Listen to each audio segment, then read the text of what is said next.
Bonjour, bienvenue à ce webinaire d'un beau mois de novembre 2022. Alors, ça me fait plaisir de vous rejoindre aujourd'hui. Ça fait un bout que j'ai pas fait de webinaire, donc ça devrait aller. J'en ai fait plusieurs dans le passé. Aujourd'hui, on va parler de la loi 25 ou de la loi 64. C'est la même chose. En fond, c'est ce que je posais tout à l'heure comme question à Héloïse et Simon. C'est la même chose. Donc, ne confondez pas. C'est pas des choses qui sont différentes. C'est la même chose. C'est juste la façon que c'est parlé par certaines personnes, mais c'est la même loi. Donc, ce qui est important présentement, c'est de fermer votre micro, votre caméra. Si vous avez des questions, toujours la portion chat. On va prévoir du temps à la fin du webinaire pour permettre à nos experts de répondre à vos questions. Comme à l'habitude, cette présentation va être enregistrée, donc vous allez avoir une copie, vous allez recevoir un courriel avec l'enregistrement. Et bien entendu, si vous avez des commentaires, n'hésitez pas à répondre, à nous donner vos commentaires ou par rapport. On fait ces webinaires-là pour vous informer, pour vous aider, donc n'hésitez pas à nous donner vos commentaires. Alors, Simon, juste peut-être passer à la prochaine. On est 3 ce matin. Moi, j'ai vraiment plus à titre de... Très rarement, c'est pas moi qui va parler cette fois-ci. En fait, c'est ce que je devrais dire parce qu'habituellement, c'est pas mal moi qui fais les présentations. Mais aujourd'hui, je pense que l'expertise de Héloïse et Simon va être très bénéfique pour vous. Donc, on les a invités à se joindre à nous. Ils sont tous les deux spécialistes dans le domaine. Peut-être une petite 30 secondes d'introduction chacun avant qu'on passe à votre présentation. Et bien, bonne présentation et je vous revois à la fin pour la période de questions. Alors, bonjour. Je peux peut-être nous présenter tous les deux.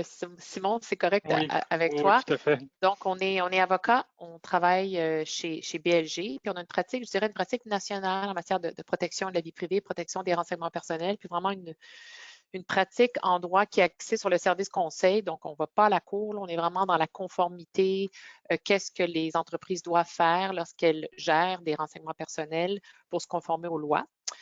Donc, évidemment, on a suivi de très près là, la réforme en matière de protection de renseignements personnels. On va référer là, au Québec, donc on va référer durant le cadre de la présentation à la loi 25. Donc, on peut peut-être aller à la prochaine étape, prochaine page. Voilà, plan de présentation. On a beaucoup de contenu. Et même d'ailleurs, là, on s'est... Oui, Simon, on a fait le tour, puis on s'est dit, est-ce qu'on en enlève? On s'est dit non, mais en fait, c'est toujours agréable pour vous d'avoir une présentation très complète. Donc, et je comprends là, que la présentation est enregistrée, puis vous allez recevoir une copie. Donc, on va passer à travers de certaines pages là, relativement rapidement. C'est voulu, on voulait laisser ce contenu-là, mais je pense quand même qu'on va arriver à faire le tour des points importants et on s'est gardé une période de questions pour la fin. Donc, on va vous parler du cadre juridique au Canada. On va vous parler de la réforme et des nouvelles exigences en lien avec 4 types d'activités. On va parler de la sécurité, la gouvernance, de l'impartition et puis des enjeux de consentement. Et ensuite, on a une section là, vraiment là, spécifique sur les conséquences sur le marketing numérique. Et rapidement, on vous a mis là c'est toujours utile de pouvoir comparer les exigences québécoises avec les autres lois. Donc, on vous a mis des beaux tableaux là, au point 4. On ne pense pas faire le tour des tableaux, mais vous les aurez.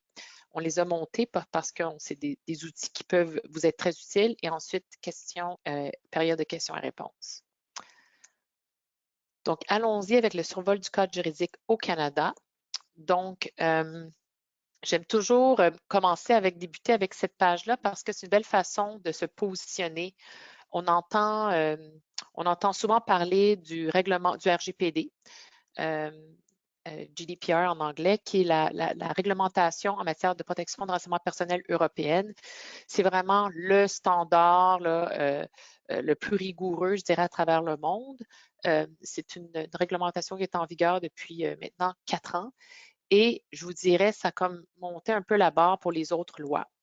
Donc, à une certaine extrémité en matière de type, les lois les plus rigoureuses, c'est vraiment l'Europe. Et puis, protection plus faible, j'ai mis États-Unis. En fait, jusqu'à tout récemment, les États-Unis ont une vision complètement différente. Donc, ce n'est pas interdit de partager des renseignements personnels ou les utiliser, sauf si ce sont des renseignements personnels utilisés par certaines industries qui sont plus à risque. Donc, traditionnellement, aux États-Unis, ils ont certaines lois par secteur qui sont plus risquées.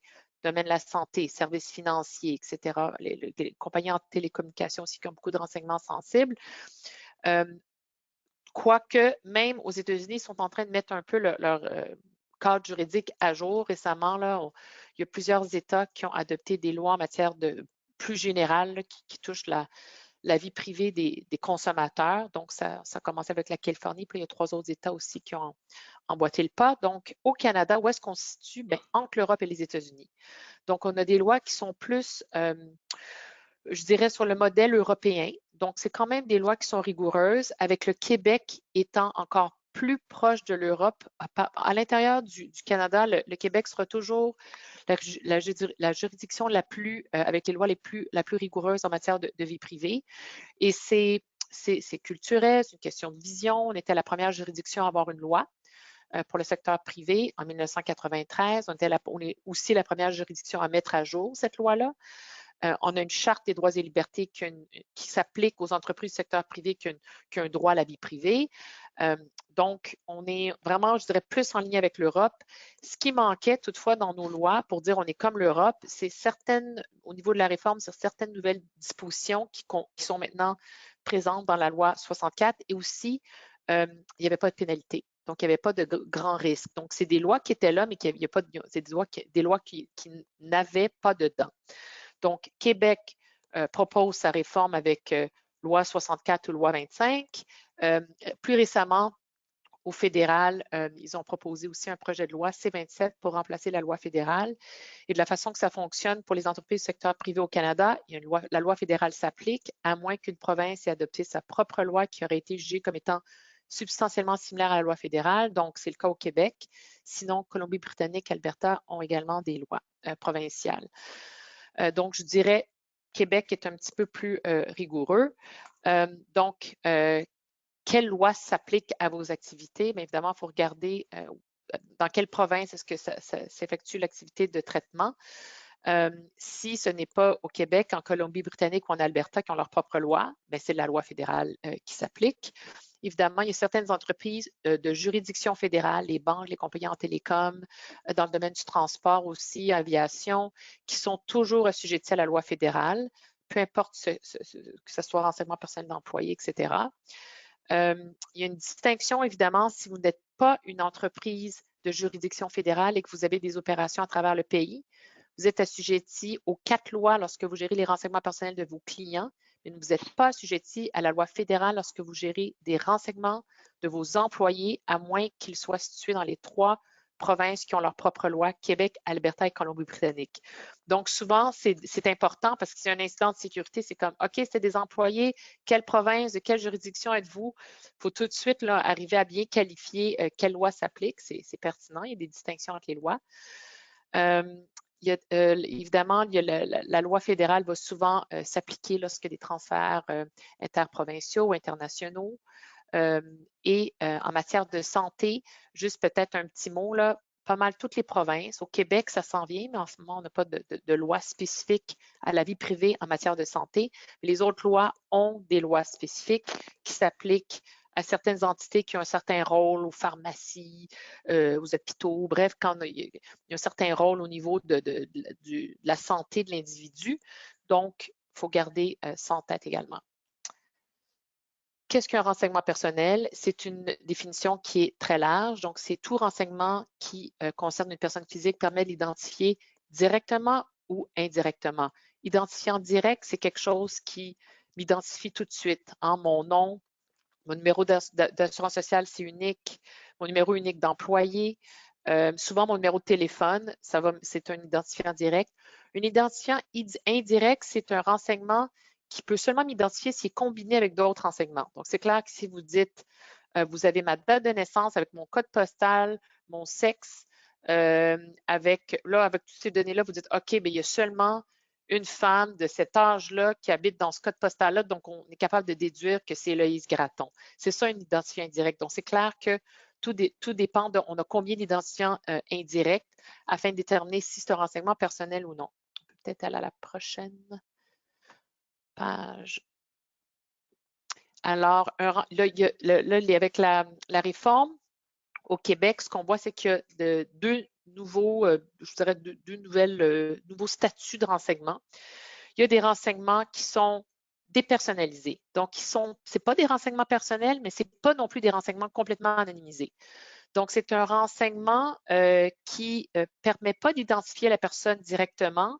On a enlevé les identifiants directs. On a enlevé, par exemple, le nom de l'individu. Dans les exemples qu'on a, on a enlevé Simon Duperron. On l'a remplacé par un code, mais on a gardé certains identifiants indirects, homme, âge, avec MIA, par exemple. Donc, c'est un renseignement qui est quand même assujetti à la loi parce que c'est facile de le réidentifier. Il est anonymisé avec un identifiant unique. Donc, c'est un renseignement qui peut être utilisé dans certaines situations, mais pas dans d'autres situations. Donc, il faut garder ça en tête. Et un renseignement anonymisé, c'est un renseignement qui n'est plus un renseignement personnel. Donc, un homme avec âge myope, c'est un peu une statistique, on n'a aucune façon là, de faire un lien avec un individu spécifiquement, fait que c'est un statut différent dans la loi. Peut-être aller à la prochaine page. Ça, c'est un bon résumé qui vous compare là, fédéral, la loi 25 au Québec, le règlement européen RGPD et la loi de californienne. Vous allez voir qu'il y a des petites distinctions, mais en gros, c'est quand même intéressant de voir qu'il y a des données anonymisées, puis il y a des données qui sont dépersonnalisées ou en Europe, ils appellent ça pseudonymisé. Mais je pense qu'on ne passera pas trop de temps sur cette page-là. Donc, Simon, peux-tu dire quelques mots sur la réforme? Exact. Donc là, on va commencer notre revue des principales obligations introduites par la réforme au Québec, là, qui fait suite à l'adoption du projet de loi 64, qui réforme la loi sur le secteur privé, mais qui réforme également la loi dans le secteur public. Donc, bon, le projet de loi 64, vous en avez sûrement entendu parler, il a été adopté en mois de septembre.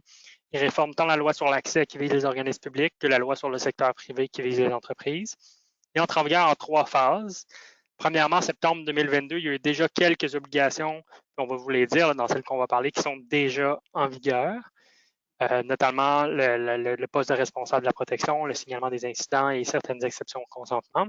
Septembre 2023, c'était la grosse date à encercler sur votre agenda parce que c'est vraiment la majorité, mais en fait tout le reste ou presque, là, avec un petit astérix qui est le droit à la portabilité des données qui lui rentre en vigueur. C'est la dernière chose qui rentre en vigueur, donc en septembre 2024. Puis, donc ça, c'est un peu qu'est-ce qui s'en vient. La première chose qui s'en vient, en fait, qu'on veut porter à l'attention, parce que c'est un peu ça qui était le principal argument là, du gouvernement, c'est-à-dire qu'il va nous prendre une loi avec des dents. Donc, ça nous prend une loi qui va pouvoir imposer des sanctions, puis ces sanctions-là vont être importantes, parce qu'avant, on avait quand même une loi au Québec qui avait les principes qui sont encore présents dedans. Sauf qu'il n'y avait pas de grandes sanctions pour la non-conformité, mais là, il y en a 3 types de sanctions différents dans le secteur privé, 2 types seulement dans le secteur, un type seulement dans le secteur public. Mais bon, pour le secteur privé, il y a vraiment l'introduction d'un régime de sanctions administratifs qui est complètement nouveau, qui va permettre à la Commission d'accès à l'information d'imposer des sanctions administratives qui pourraient aller jusqu'à 10 millions de dollars ou 2 du chiffre d'affaires. Pour une vaste gamme d'infractions, quand même. C'est le type de non-conformité qui pourrait faire l'objet d'une sanction est quand même assez large, mais il y a quand même un processus là, devant la CAI qui se mettrait en branle. Là. Ça ne serait pas sanction égale pénalité, mais tout ça reste encore à déterminer parce que c'est très, très, très nouveau. Il y a également des sanctions pénales qui sont encore plus sévères. La distinction, c'est que les sanctions pénales, ça va devant les tribunaux, donc c'est une poursuite devant la Cour du Québec. Ce n'est pas imposé par le régulateur. Et les dommages intérêts punitifs là, qui permettraient aux individus notamment de poursuivre des entreprises pour réclamer des dommages punitifs là, suite à une atteinte intentionnelle ou grossière là, à leur droit de la vie privée. Oh, je n'ai pas été dans le bon bord. Donc, là, on va commencer avec le premier pan là, de notre présentation des nouvelles obligations. Cette fois-ci, je vais le céder à Héloïse. Alors, en matière de sécurité, d'obligation de sécurité, la loi est toujours est neutre d'un point de vue technologique. Donc, ce qu'on dit, c'est que vous avez l'obligation de prendre des mesures de sécurité raisonnables. Vous devez tenir compte de la sensibilité des renseignements que vous gérez, la finalité d'utilisation, la quantité de renseignements, du support, etc. On s'attend à ce que vous ayez 3 types de mesures de sécurité en place, mesures techniques, mesures physiques, mesures administratives.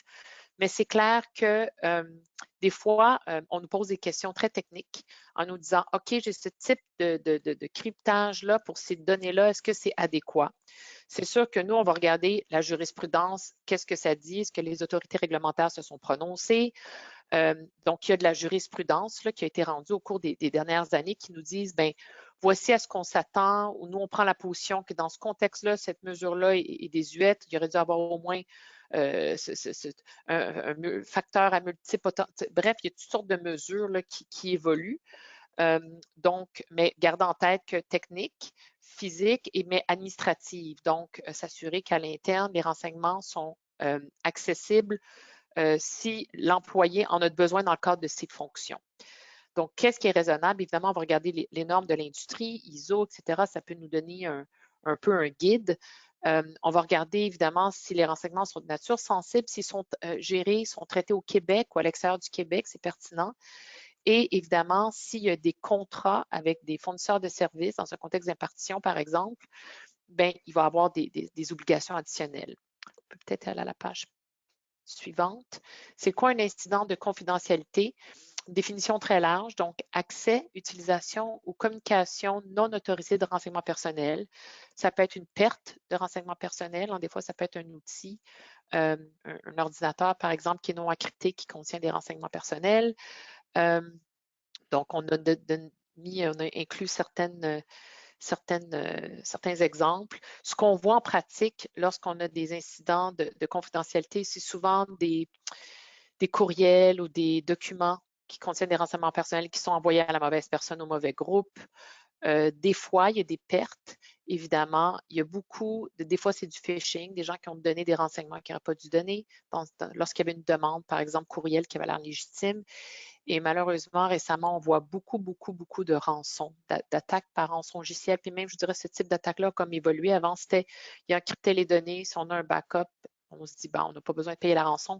Mais ils prennent une copie des données. Puis en tout cas, bref, c'est plus compliqué à gérer. Donc, tout ce genre d'activité-là, hameçonnage, etc., serait considéré comme étant un incident de confidentialité. Donc, il faut, dès le moment où est-ce qu'on réalise qu'un incident de confidentialité, il faut s'assurer de diminuer le risque le plus possible. Donc, évidemment, c'est selon le cas. Des fois, c'est aviser l'individu qu'il y a un incident, lui dire de faire attention si jamais elle reçoit des courriels qui demanderaient des renseignements personnels, de risque de phishing, etc. Des fois, c'est lui dire de porter attention à ses relevés bancaires mensuels parce qu'il y a peut-être un risque de vol d'identité, par exemple. Donc, quand est-ce qu'il faut aviser les individus des incidents de confidentialité? Il faut déterminer s'il y a un risque de préjudice sérieux. Je veux dire, c'est la terminologie qui est utilisée dans la loi est un peu différente que dans le reste du Canada, mais nous autres, on interprète le test un peu de la même façon. Donc, on regarde est-ce que ce sont des renseignements sensibles et est-ce qu'il y a un risque de mauvaise utilisation et si oui, c'est quoi? Donc, l'idée, en fait, d'aviser les individus, c'est de s'assurer qu'ils puissent être en mesure de prendre des mesures pour mitiger le risque. Si je sais que je suis à risque pour un vol d'identité, mais c'est clair que peut-être que je vais m'inscrire à un service là, de surveillance de crédit par une des compagnies de crédit, que ce soit Equifax, TransUnion, etc. Donc, je portais attention. Donc, c'est un peu ça l'idée d'aviser les gens. Lorsqu'on avise l'individu, lorsque ça rencontre le test de risque de préjudice sérieux, on avise l'individu, on avise également la Commission d'accès à l'information, qui est l'autorité réglementaire au Québec en matière de protection de la vie privée. Il n'y a pas de délai précis, ça doit être fait avec diligence. Il y a il y a un règlement qui a récemment été publié qui liste un peu quel type de renseignements on doit inclure dans cet avis-là. Il y a même un formulaire de déclaration d'avis, de notification d'incident qui est disponible sur le site de la CAI. Et vous devez également garder un registre des incidents de confidentialité. Donc, il y a beaucoup d'informations à garder pour une période de 5 ans. Ça n'a pas besoin d'être un document très complexe. Nous, dans bien des cas, pour des clients, c'est un document Excel là, qui liste tous les éléments à garder. Si la CAI vous demande une copie, vous devez lui donner. Et l'idée de garder ce registre-là, c'est pour vous permettre d'attraper des enjeux, là, un peu des risques là, systémiques. Là. Vous avez souvent le même type d'incident, ben là, vous allez dire, ben, ça fait 2 ans, là, puis ça fait comme 5 fois qu'on a le même type d'incident, peut-être qu'on a un problème à aller gérer. C'est un peu ça l'idée. Donc, on va aller à la prochaine page. Oui, et donc on va aborder un nouveau thème qui est également renforcé avec la réforme au Québec, c'est-à-dire la responsabilité et la gouvernance en matière de gestion des données. La responsabilité, ben, c'est la base, hein, c'est de dire que quand vous êtes une entreprise puis vous gérez des renseignements personnels, vous êtes responsable d'assurer leur protection. C'était pas formellement écrit nécessairement dans la loi, mais là, ça l'est. Et avec cette responsabilité-là, vient également un nouveau poste là, de responsable de la protection des renseignements personnels qui va avoir dans toute entreprise et qui, par défaut, va revenir à la plus haute autorité, donc le PDG, mais dans le contexte des organismes publics, ça peut être un peu différent. Cette responsabilité-là peut être déléguée à l'interne, voire même à l'externe, à toute personne. Il n'y a pas particulièrement de formalité dans la loi. Tout ce que ça dit, c'est que la délégation doit être écrite. Et bien sûr, il faut que la délégation provienne de la personne qui a la plus haute autorité, parce que c'est elle qui délègue sa fonction. Et les coordonnées du nouveau responsable ou du responsable doivent être publiées sur le site web de l'entreprise. Pas besoin de mentionner son nom, mais il est important d'être capable de contacter cette personne-là. Donc, généralement, on retrouve une adresse vie privée à nom d'entreprise, point quelque chose. Donc, ça, c'est pour ce qui est du poste de responsable. Le rôle de cette personne-là, c'est d'assurer, ultimement, son rôle, c'est d'assurer la conformité à la loi, mais plus précisément d'approuver ses politiques et ses pratiques en matière de gestion des renseignements personnels, donc les différentes politiques que vous allez avoir à l'interne. Participer aux évaluations des facteurs relatifs à la vie privée. On va en parler, c'est un nouveau gros morceau de la réforme introduite par la loi 64 au Québec. Donc, on va en parler prochainement, mais c'est quelque chose que le responsable doit être en mesure de prendre part. Et également l'évaluation du risque de préjudice que Héloïse vient tout juste de mentionner. Là. Donc, quand il y a des incidents, votre responsable devrait être impliqué dans la gestion de cet incident-là. Eh bien, justement, je disais qu'on allait en parler. Les évaluations des facteurs relatifs à la vie privée, c'est une introduction qui est pas complètement unique au Québec, mais dans la manière dont ça a été introduit par la loi, c'est quand même assez unique au Québec parce que c'est pas nécessairement des obligations aussi larges qu'on voit en Europe à ce niveau-là. Ici, donc, c'est quoi une évaluation des facteurs relatifs à la vie privée? C'est pas nécessairement défini dans la loi, mais la Commission d'accès à l'information nous a dit que c'est un peu un processus qui vise à mieux protéger les renseignements personnels tout au long de leur cycle de vie. Donc, c'est pas nécessairement quelque chose de très précis. Par contre, il y a des situations très claires dans la loi où est-ce qu'il doit y avoir une évaluation des facteurs relatifs à la vie privée. Il y a trois types de situations. En fait, là, je me demande si c'est pas la... Oui, c'est ça, c'est la prochaine diapositive. En fait, avant de venir dans les situations dans lesquelles on doit faire une EVP, qu'est-ce qu'il y a généralement dans une EVP? Bien, il y a une description du projet qu'on est en train d'évaluer, notamment les types de renseignements personnels qui sont impliqués, qui vont être traités dans le cadre de ce projet-là, les parties qui vont les traiter, est-ce qu'ils sont partagés, combien de temps ils sont conservés, pour quelles fins on les utilise. Donc, tout ce qu'on va faire avec les renseignements personnels. Ensuite, on regarde, est-ce que ce qu'on prévoit faire, c'est conforme aux principes et aux exigences de la loi. Donc, c'est pour ça que c'est important aussi d'avoir le responsable qui vient évaluer ça. Et est-ce qu'il y a des risques d'atteinte à la vie privée pour les individus? Si oui, est-ce qu'on peut prendre des mesures pour diminuer ces risques-là? Puis il y a différents types de choses qu'on peut faire. Recueillir moins de renseignements personnels, recueillir des renseignements qui sont moins sensibles, dépersonnaliser des renseignements. Donc, il y a différentes choses qu'on peut introduire dans une évaluation des facteurs relatifs à la vie privée. Ultimement, c'est son but, c'est de diminuer les risques qui ont été identifiés. C'est un document qui est évolutif au sens où ça suit le cycle de vie d'un projet. C'est pas nécessairement quelque chose qu'on fait une fois au début puis qu'on dit OK, c'est terminé, on le met de côté. Ça a vraiment pour but ultimement d'assurer une meilleure protection de la vie privée. Et là, on va parler des 3 situations dans lesquelles la loi vous oblige à en faire une. Vous pouvez en faire dans d'autres situations, libre à vous. Ça, c'est vraiment les situations où est-ce qu'il y a une obligation légale. Donc, premièrement, quand vous avez un projet d'acquisition, de développement ou de refonte d'un système d'information ou d'un système de prestation électronique de services qui implique un traitement de renseignements personnels, là, je vous arrive avec des gros termes qui ne sont pas nécessairement définis par la loi non plus, c'est-à-dire système d'information, prestation électronique de services, mais il faut comprendre que système d'information, c'est plus large que simplement des ressources informatiques. Donc, c'est vraiment ce qui va impliquer un traitement là, de données à l'interne d'une certaine manière, c'est-à-dire si vous développez un nouveau logiciel ou même si vous prenez les services du logiciel d'un fournisseur que vous n'aviez pas avant, puis ce logiciel-là va traiter des renseignements personnels, ça risque de tomber sous ce volet-là. Et la prestation électronique de service, ça, c'est plus quand on parle de traitement de renseignements personnels via l'Internet ou via des applications mobiles. Donc, on va avoir des plateformes web où est-ce que les utilisateurs peuvent se créer un compte, puis ils vont mettre des renseignements personnels via ça. Ça risque d'être considéré comme une prestation électronique de service au sens de la loi, donc sujet à une obligation de EFVP. La deuxième grosse situation, c'est quand on communique des renseignements personnels à l'extérieur du Québec ou si on confie à un tiers qui est situé à l'extérieur du Québec la tâche de, par exemple, conserver les renseignements qu'on lui transfère là, dans un contexte de stockage d'infos nuagiques, par exemple. Dans ce cas-ci, on va également avoir une EFVP à réaliser. Les critères de cette EFVP-là sont différents des critères de la première parce que dans la loi, c'est décrit les critères pour chacune des situations. Je ne vais pas nécessairement en parler en long et en large, mais juste pour vous dire que le régime est différent selon le type de EVP qui est requise. Puis cette EVP-là, vous devez la faire pour démontrer que les renseignements vont recevoir une protection adéquate. Si c'est le cas, vous pouvez procéder avec le transfert.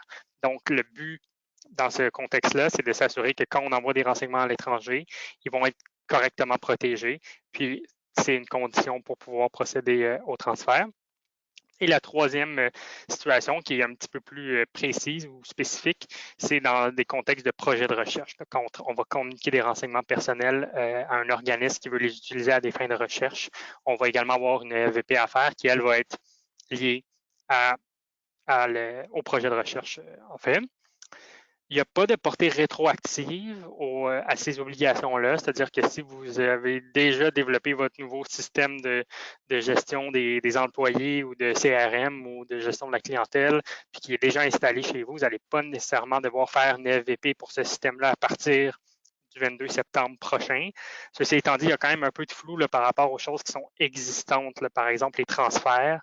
Si vous transférez à un fournisseur qui est à l'extérieur du Québec des renseignements personnels, bien là, est-ce que vous allez devoir faire votre EFVP à partir du 22 septembre parce que là, ça va s'appliquer à ce transfert-là. Il y a un peu de flou à cet égard-là, puis on n'a pas encore eu de directive très claire de la part de la Commission d'accès à l'information. Puis d'ailleurs, elle a fait un guide, la Commission d'accès à l'information, pour vous aider à réaliser des EFVP, mais il n'a pas été mis à jour avec les nouveautés, donc avec ces situations-là qui sont dans la loi. C'est un guide qui précède l'adoption de la loi. Donc, vous pouvez le regarder, ça donne quand même des bonnes indications, mais il risque d'être mis à jour là, prochainement. Okay. On va tout de suite aller sur les transferts parce qu'on a oui, déjà ouvert. Je vais faire ça rapidement. Je vais laisser quand même pas mal de temps sur les enjeux de marketing. Là, c'est clair que si vous retenez les services d'un fournisseur de services et que ça implique là, de partager des renseignements personnels, ce serait pour un service de paie, CRM, etc. Vous avez certaines exigences précontractuelles. Vous devez vous assurer de faire une certaine vérification. C'est qui ce fournisseur de services-là? Est-ce qu'il y a certaines mesures de sécurité appropriées en place? Là, souvent, c'est un genre de questionnaire. Là, en anglais, on appelle ça un Vendor Security ou Privacy Risk Assessment. Donc, on pose beaucoup de questions. On essaie de comprendre un peu c'est quoi les mesures en place. Évidemment, il faut avoir un contrat écrit qui comprend certaines clauses. Au minimum, on va s'attendre à ce que le fournisseur de services n'utilise pas les renseignements personnels à d'autres fins que celles nécessaires à la prestation du service. Évidemment, on va lister là, des mesures de sécurité minimum à respecter. Puis évidemment, on va préciser qu'à la fin du contrat, là, il doit détruire les données ou à tout le moins suivre les instructions pour la gestion des renseignements. On va aller à la prochaine page.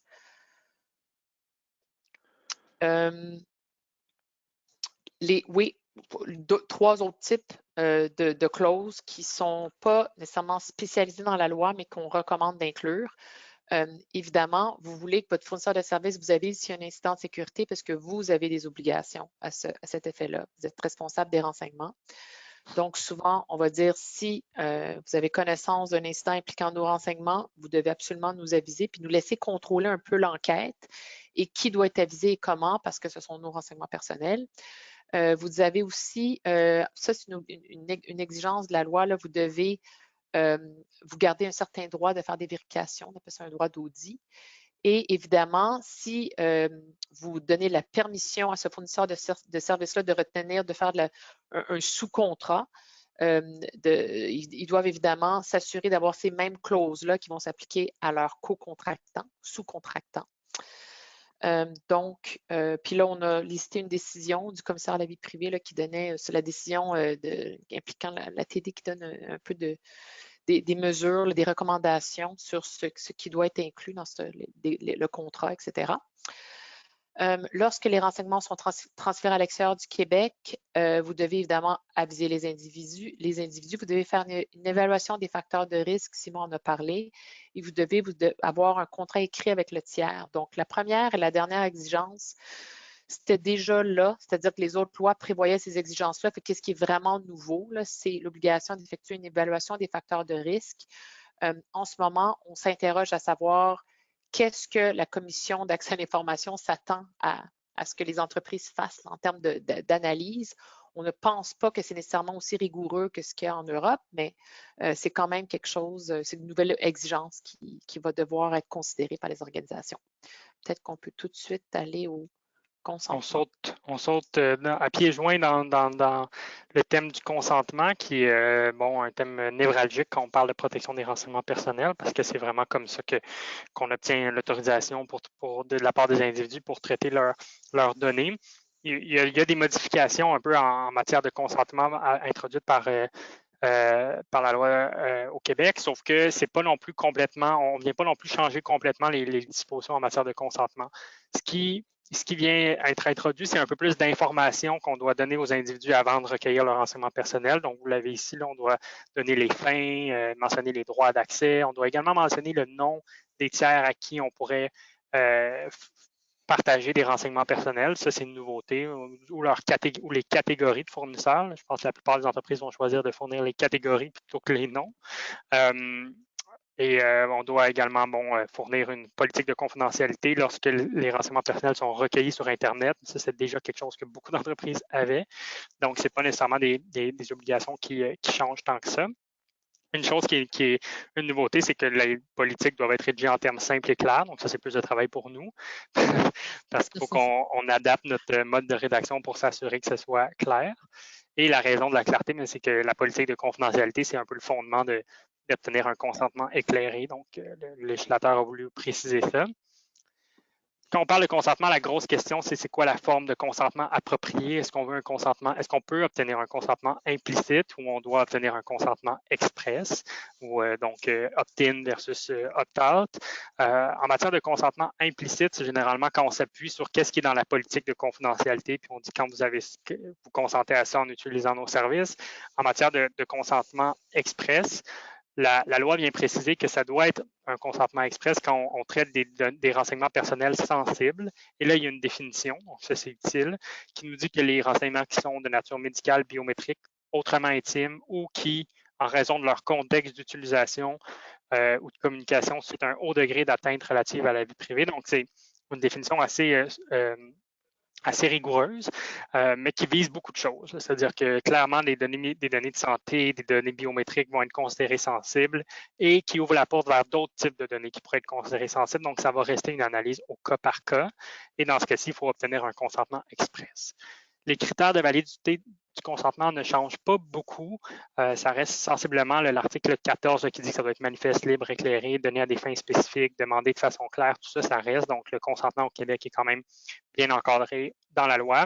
Où est-ce qu'il y a une nouveauté? C'est qu'on vient préciser que les mineurs de 14 ans et plus peuvent consentir pour eux-mêmes pour la collecte de renseignements personnels, mais que de moins de 14 ans, le consentement doit venir du titulaire de l'autorité parentale. Donc, ça, ce n'était pas prévu. C'est une clarification qui est la bienvenue.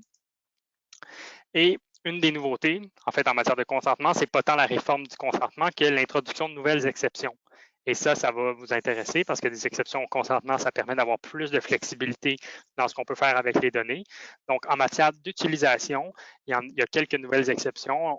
On parle des exceptions pour les fins d'affaires légitimes, là, qui sont ces deux types-là, c'est-à-dire quand c'est nécessaire pour fournir un service que la personne vous a demandé ou pour prévenir ou détecter la fraude ou améliorer vos mesures de sécurité à l'interne. Vous n'allez pas avoir besoin de consentement pour utiliser les renseignements personnels pour ces fins-là. Quand c'est manifestement au bénéfice de l'individu, là, ça, c'est des situations assez exceptionnelles quand c'est une situation d'urgence où il faut vraiment utiliser les renseignements. Les fins compatibles, ça, c'est intéressant, c'est-à-dire que vous allez être en mesure d'utiliser des renseignements personnels à des nouvelles fins, donc quelque chose qui n'était pas nécessairement prévu au départ, qui n'a pas nécessairement été mentionné dans la politique de confidentialité, mais qui est compatible avec la raison première pour laquelle vous avez recueilli les données.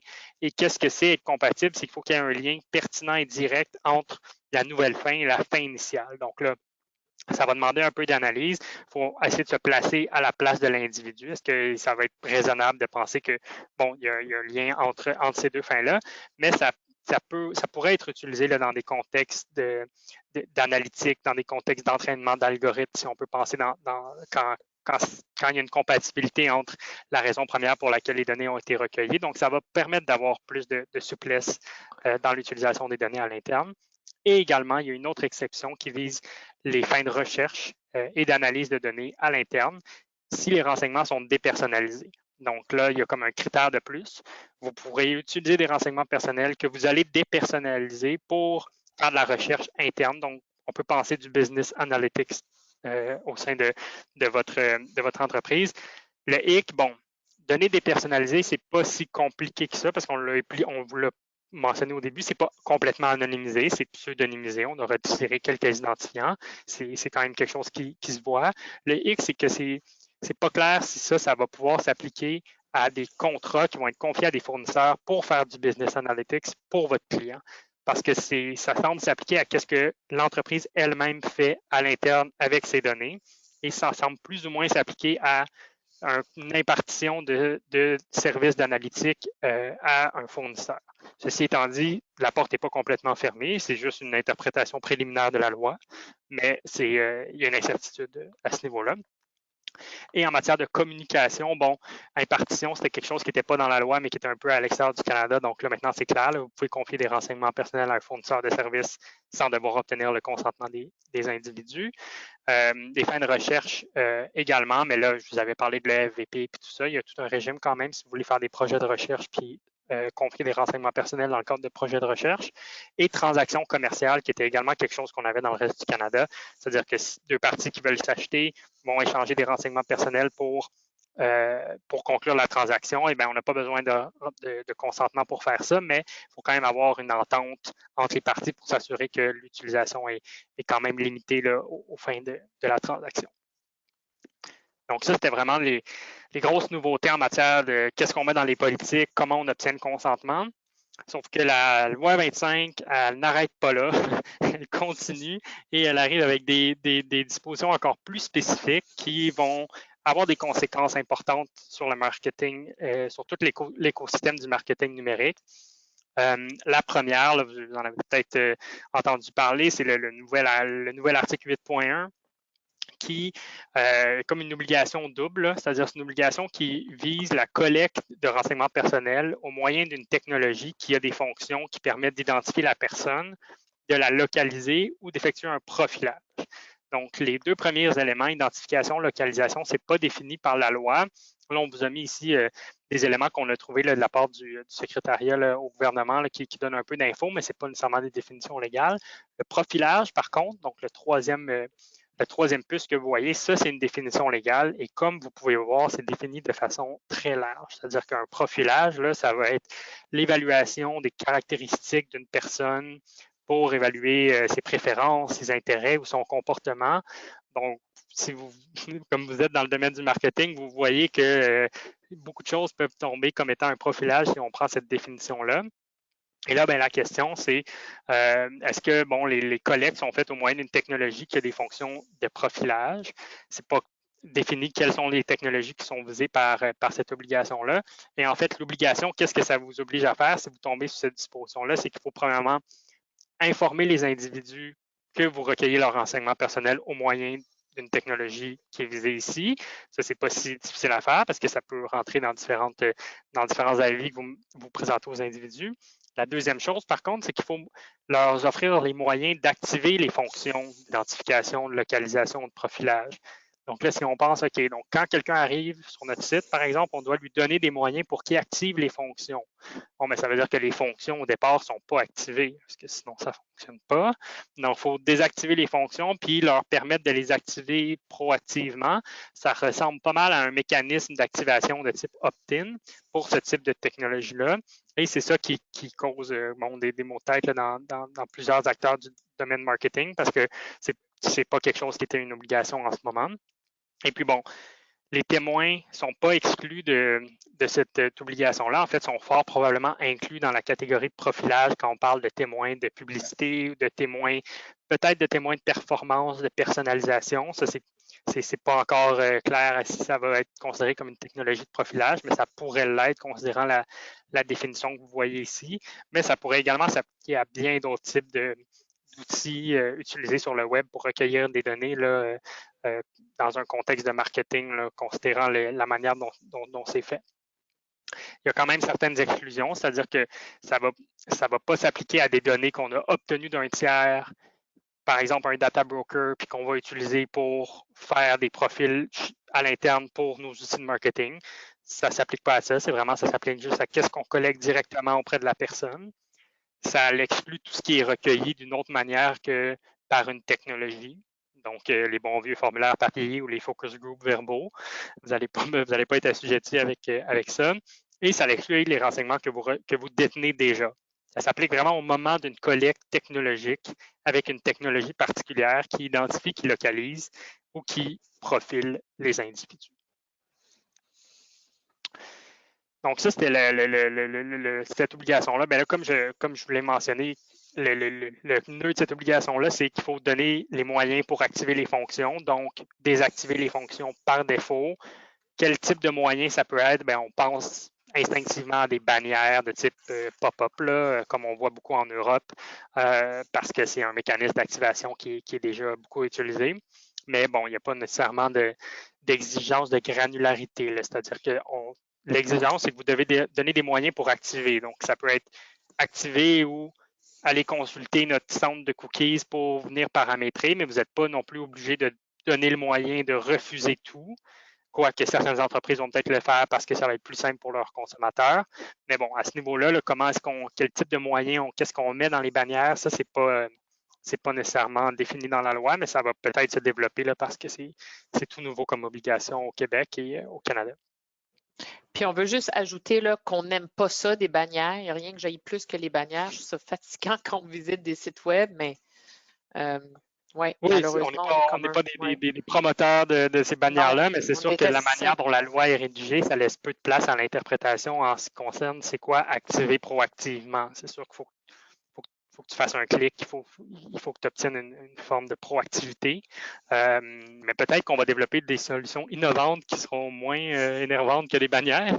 Il n'en dépend qu'à vous, essentiellement.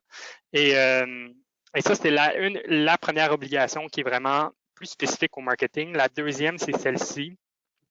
C'est le nouvel article 9.1. Donc, si vous avez deux chiffres à retenir dans la loi 25, ça va être 8.1 puis 9.1.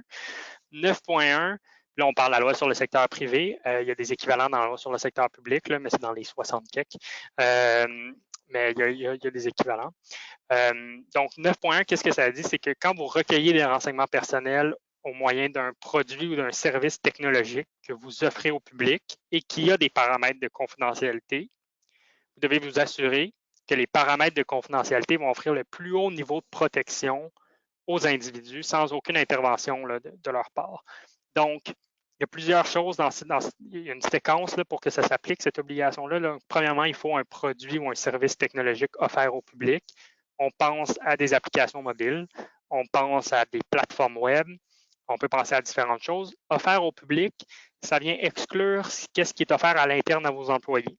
Donc, ça ne va pas s'appliquer à vos produits internes que vous utilisez avec les employés, mais ça va s'appliquer à tout ce qui va être vraiment le public facing.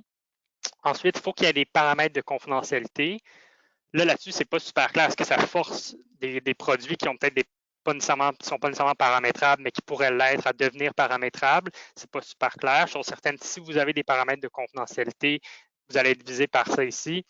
On ne se trompera pas là, en disant que dans les débats parlementaires, là, les exemples qui étaient donnés, mais c'est les fameux exemples d'applications mobiles que quand vous les téléchargez, tout de suite, elles vous suivent en tout temps, en temps réel, puis tout ça, alors que ce n'est pas nécessaire, puis vous pourriez demander à ce qu'elles vous suivent juste quand l'application est en fonction.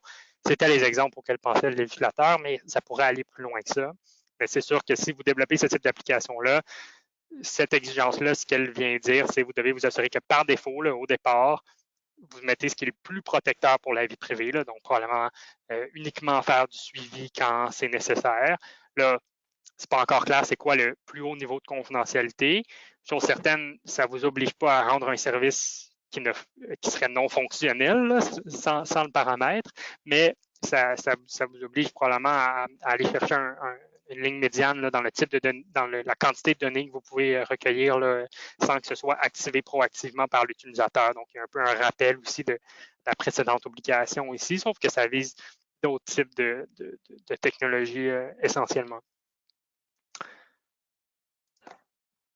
Et troisièmement, oui, parce que je pense qu'on avait 3 éléments dans les conséquences spécifiques au marketing, puis je vais essayer de le faire vite pour qu'il nous reste un bon temps pour les questions.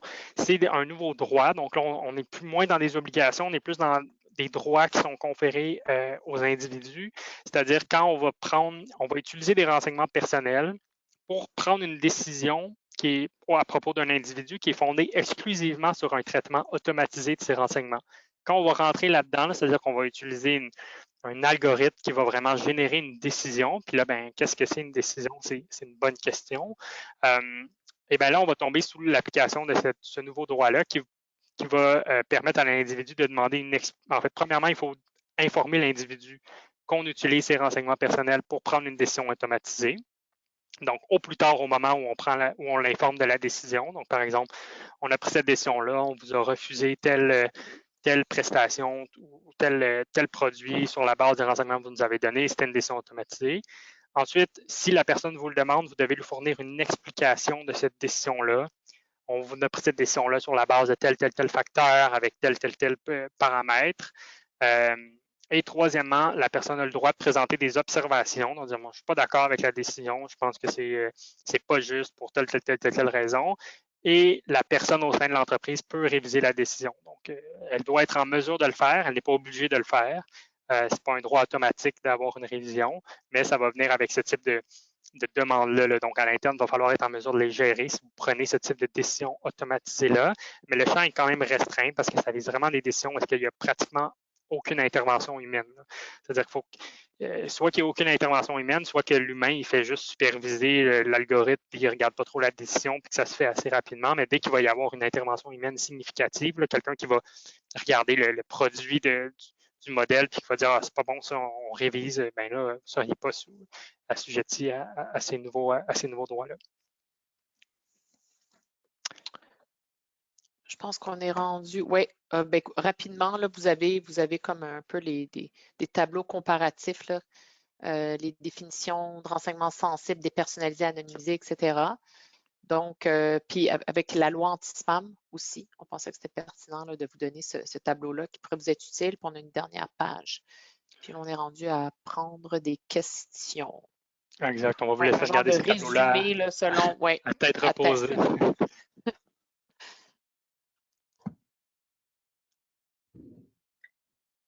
Merci à vous deux. C'était un sujet chaud pour vous et chaud probablement pour la majorité des clients. On en a parlé au début, puis c'est une question qui revient quand même assez souvent. Qu'est-ce qui se passe avec ceux que j'ai? Parce que là, on a 2 types de consentement. OK? Il ne faut pas mêler les consentements du droit aux communications versus les consentements au droit aux renseignements personnels. Donc, théoriquement, si j'ai bien compris, c'est 2 consentements qui sont distincts. Est-ce que les 2 sont affectés par la nouvelle loi? C'est sûr que lorsqu'on veut utiliser des adresses courriel ou des numéros de téléphone pour transmettre des messages commerciaux qui seraient assujettis, électroniques, qui seraient assujettis à la loi anti-spam, c'est toujours la loi anti-spam qui s'applique. Okay. Ceci étant dit, lorsqu'une entreprise collecte des adresses courriel, à ces fins-là, il y a quand même une collecte de renseignements personnels. Oui. Fait qu'il y a quand même, il faut quand même utiliser des mesures de sécurité adéquates, etc. Mais tout ce qui touche à la communication de messages électroniques, c'est vraiment la loi anti-spam qui continue de s'appliquer. OK. Si j'ai bien J'essaie compris. de résumer ça, c'est sûr, c'est selon le cas, puis on pourrait commenter, mais Là, de façon générale. Ouais. C'est bon. Mais puis, bon, on le sait, là, présentement, on suit les gens, oui, avec des cookies, vous en avez parlé, là, des cookies sur les sites web, mais bien entendu, il y a le pixel dans les courriels qui fait un suivi automatique des actions qui sont faites, qui peuvent être suivies ensuite sur le web. Ce que je comprends, c'est que cet élément-là va être affecté par la nouvelle loi, où il va falloir que je dise aux gens, un, que je le fais, et deux, que je leur demande de s'inscrire parce que par défaut, est-ce qu'à partir du mois de septembre 2023, je leur enlève tout ce suivi-là? Ce n'est pas de s'inscrire. Vas-y. Il va falloir faire une évaluation spécifique de du pixel, du type de pixel utilisé dans chaque contexte. Là, il y en a des différents, mais c'est chose certaine, c'est le type de technologie qui pourrait être visé là, par le nouveau 8.1 que je vous ai parlé. Donc là, il va falloir informer, puis on ne pourra pas s'appuyer sur le fait que la personne a consenti quand elle a ouvert son adresse courriel.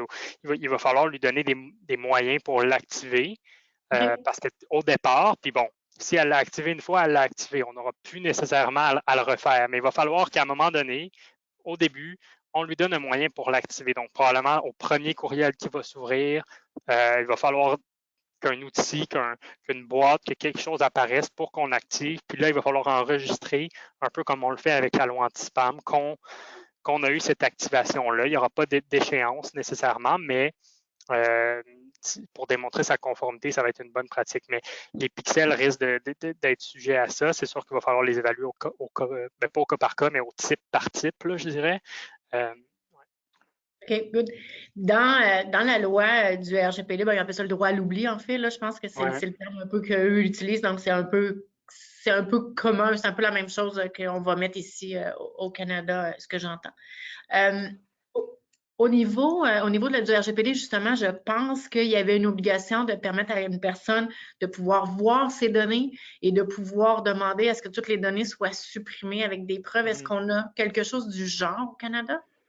Plus ou moins. Pas tout à fait. Oui, c'est donc, bon, je peux peut-être parler. Le droit à l'oubli, comme on l'entend, là, c'est on l'a. C'est inclus dans la loi québécoise. Puis c'est vraiment, ça impacte plutôt les Google, évidemment, de ce monde, les moteurs de recherche. Donc, c'est lorsque les renseignements personnels sont publiés, par exemple sur le web, la personne peut demander est-ce que c'est comme une demande de désindexation. Lorsqu'on cherche Héloïse Gratton, je pourrais demander que certains Hispaniens n'apparaissent pas. Ça, c'est vraiment, ça implique là, plus les moteurs de recherche. Donc, on a ça. C'est quand même similaire. Il y a certains critères. Donc, mais ça n'impacte pas les entreprises qui ne publient pas de données. Mais la demande de suppression est intéressante. En Europe, effectivement, en anglais, c'est le right to erasure. Puis au cours des dernières années, à cause qu'en Europe, ils ont ce droit-là, ces demandes-là, je vous dirais, se sont multipliées. Donc, beaucoup de consommateurs ont l'impression qu'ils ont le droit de demander à ce que tout soit, toutes les demandes soient supprimées, les données soient supprimées. Et ce n'est pas le cas. C'est-à-dire qu'il y a un principe de base en vertu de nos lois, en vertu duquel on ne peut pas collecter des renseignements qu'on n'a pas besoin pour fournir le service, etc., ou dont on n'a plus besoin. Donc, lorsque la personne dit « je ne veux plus faire affaire avec toi », je ne veux plus recevoir ça, est-ce qu'on doit garder des renseignements? Dans certains cas, la réponse est oui. Puis on est supposé en fait d'avoir une politique de rétention qui gère un peu les demandes. Puis je vais vous donner un exemple très simple qui est pertinent dans un domaine de gestion de données marketing. Si la personne vous dit je veux que vous arrêtiez de me contacter par courriel, bien encore faut-il garder l'adresse courriel pour pouvoir continuer à gérer la demande. Donc, c'est comme une fiction. Et de plus en plus, les entreprises ont ces demandes-là. Donc, souvent, ce qu'on fait, c'est qu'on prépare on sait quoi le type de demande que vous avez, et qu'on prépare des réponses un peu type qui expliquent une politique de rétention. Normalement, ce type de données-là, on garde ça 2 ans suite à la fin de votre désabonnement pour des questions de gestion de risque. Des fois, ces demandes-là sont juste avant une grande plainte, mais si on a tout détruit, on ne sera pas capable de se défendre. Exact. Donc, il faut faire attention avant de tout détruire là, sur simple demande. Je ne sais pas Ben, si Simon, tu as quelque chose à ajouter, mais En fait, tout ce que j'aurais ajouté, c'est qu'il va y avoir un droit à la portabilité qui, lui, est inspiré de l'Europe également. OK. Donc, ça, c'est la dernière disposition qui rentre en vigueur en 2024. Donc, les entreprises vont devoir permettre de communiquer aux individus leurs renseignements personnels informatisés dans un format technologique structuré, là, dans un format qui va leur permettre de l'utiliser d'une autre manière. C'est pas encore super clair, mais OK. ça vient pas non plus. C'est pas parce qu'il y a ce droit-là qu'ils peuvent demander la suppression pour autant. C'est deux choses distinctes. OK, tout à fait. J'ai des questions dans le fond. Une autre question, si nous avons une obligation légale de conserver les renseignements personnels d'un client pendant 7 ans, mais qu'un client réclame le droit à l'oubli avant l'expiration de ce délai, qu'est-ce qui a préséance? Bien, c'est sûr que s'il y a une obligation légale de garder pendant 7 ans, il faut garder pendant 7 ans. On ne peut pas les détruire sur simple demande. C'est un peu comme je l'ai dit, comme la loi C-28. Si les gens ont 48 mois, je pense, suite à l'envoi d'un courriel pour pouvoir dire qu'ils font une plainte par rapport à du spam, il faut qu'au minimum, on conserve cette information-là au moins 48 mois suivants. C'est 20-48 ou 28 mois? etc. Oui. Le 7 ans, là, souvent, c'est en matière fiscale, c'est certains types de données. Ce n'est pas toutes les données. Hein? Ce n'est pas nécessairement les données marketing là, qui sont une obligation, mais c'est dans le domaine du droit de l'emploi, il y a des obligations de garder certains types de données. Donc, c'est clair que si on a une obligation juridique de le garder, on le garde. Là, le pendant de ça, c'est les lois en matière de protection de renseignements personnels qui disent quand on n'a plus de besoin, tu les détruis. Mais plus de besoin, puisque tu n'as plus une obligation légale et tu n'as plus de raison d'affaires légitime, tu n'es plus dans la gestion de risque, il n'y aura plus de plainte, c'est prescrit, ou tu sais, bon. Donc, oui, c'est une obligation légale, elle a préséance. Je pense que Simon, il y avait une autre page après la tienne, mais j'ai une autre question. J'ai Julie ici qui demande la question. Est-ce qu'une autre loi s'applique lorsque nous utilisons une application d'envoi massif pour rejoindre nos employés, pas les clients usagers, mais les employés? Je pense qu'il y en a encore une autre, Simon, une page après. Je pense que elle avait mis une page après. Ben oui. OK. Les employés sont assujettis, c'est-à-dire que ça dépend de quelle loi s'applique. Les lois en matière de protection de renseignements personnels s'appliquent à la gestion des renseignements personnels des employés. Il y a certaines petites exceptions. Il y a des exceptions en termes de consentement. Et la loi anti-pourriel s'applique aussi aux messages envoyés aux employés, mais des exceptions. Fait quand on parle d'outils pour envoyer des messages massifs aux employés, c'est quel type de message? Est-ce que on gère les employés? C'est-tu en lien avec la gestion de l'employé puis la relation employeur-employé? Ou c'est plus pour faire la promotion de certains types de produits ou services, auquel cas, ben, il y a peut-être des exigences qui s'appliquent. Parfait. De point de vue pratico-pratique, est-ce que le 8.1 nous oblige à avoir une activation pour les cookies provenant de Google Analytics? C'est une question à plusieurs dollars. Ouais. La réponse risque d'être oui. Mais c'est sûr qu'on n'a pas encore la confirmation que c'est cette interprétation-là qui serait comme favorisée par l'autorité de réglementation au Québec, mais c'est sûr que le type de cookies que Google Analytics font cadre bien dans la définition de profilage. Et donc, comme c'est une technologie, le cookie en tant que tel, qui a ces fonctions-là de profilage, ça risque probablement de, oui, obtenir une activation pour Google Analytics. C'est pas d'obligation. Une autre question, si c'est pas d'obligation légale, c'est vrai que pour les comptes clients, on devrait conserver les RP que 2 ans? Non.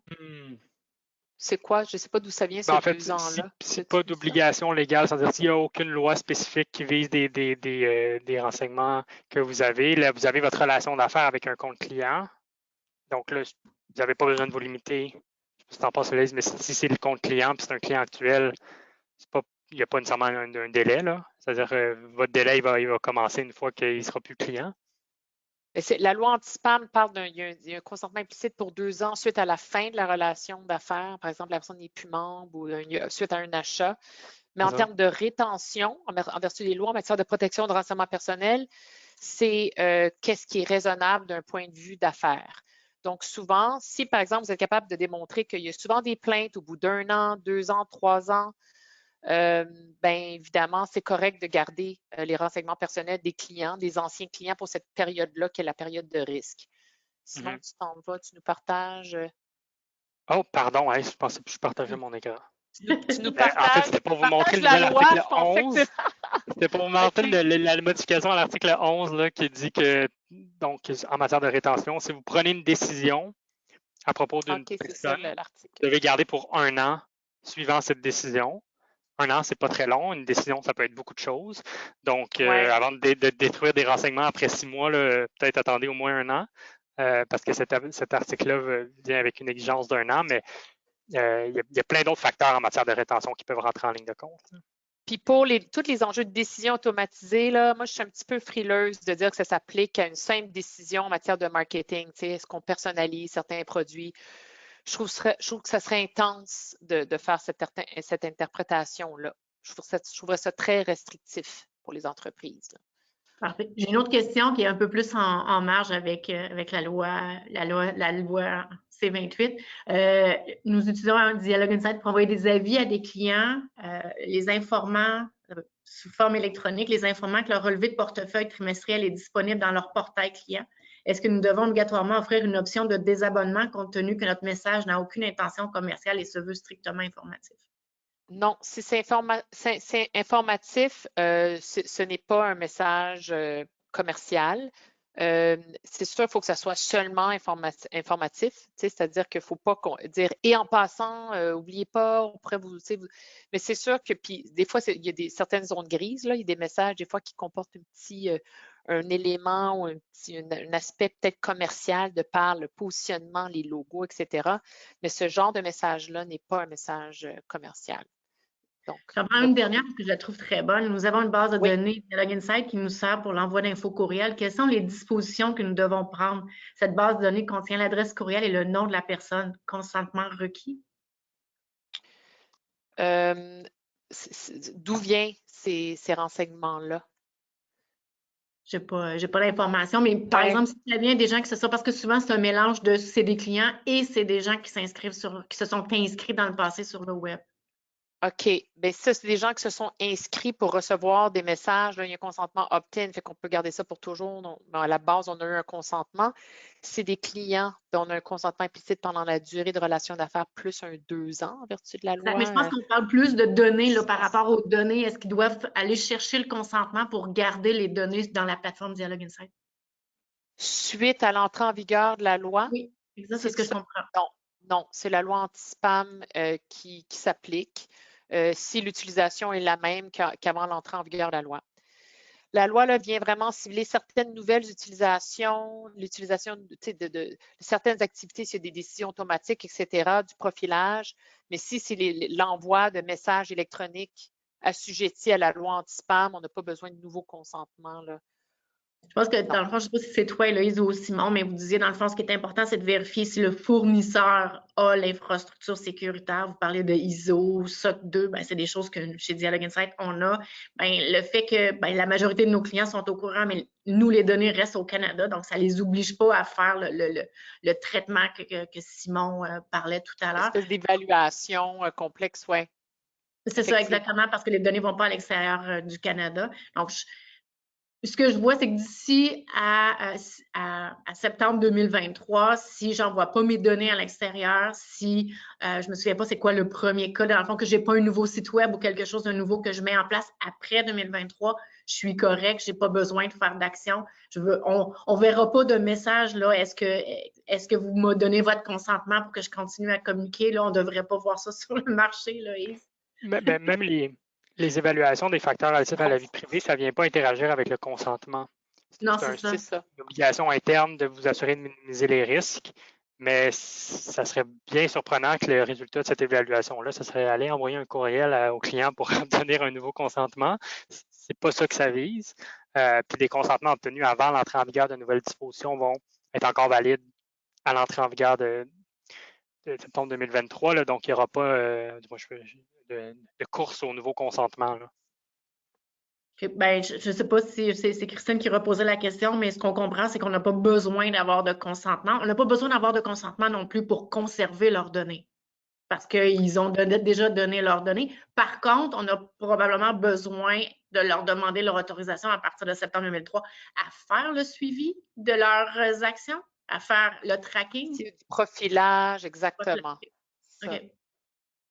Mais d'ici là, dans le fond, il faut se préparer d'ici là. On parlait de pop-up tantôt qu'il n'y a personne qui aime. Là. Il y a d'autres façons, je pense. Là. On avait fait à un moment donné, nous, des intercepteurs. Quand une personne cliquait sur le courriel, avant de le rendre sur le site web, on lui affichait un intercepteur qui lui disait, donc au lieu que ce soit un pop-up qui se prononçait, c'est peut-être moins le fun, mais au moins on pouvait faire quelque chose d'un peu plus que juste pop-up. Là. Puis toutes les options aussi là, de droit à l'oubli, puis tout ça, mais quand on a, nous, eu à gérer le RGPD, c'est toutes des choses qu'on avait fait. Donc, les gens peuvent même, au Québec, on est plus ou moins au courant, là, mais les gens peuvent même se soustraire du suivi des ouvertures. Là. Les gens peuvent dire non, je ne veux pas être suivi. Donc, il y a peut-être des petits, moi, je pense qu'il y a peut-être des améliorations à faire dans les campagnes de bienvenue, à faire à partir du moment où on va devoir aller chercher cette information-là, parce que par défaut, on ne pourra pas les suivre. Donc, ça, je pense que c'est plus dans mettre en place des processus pour ce que lorsqu'on va avoir besoin en septembre 2023 d'aller récupérer les consentements de profilage et non pas de communication, là, pas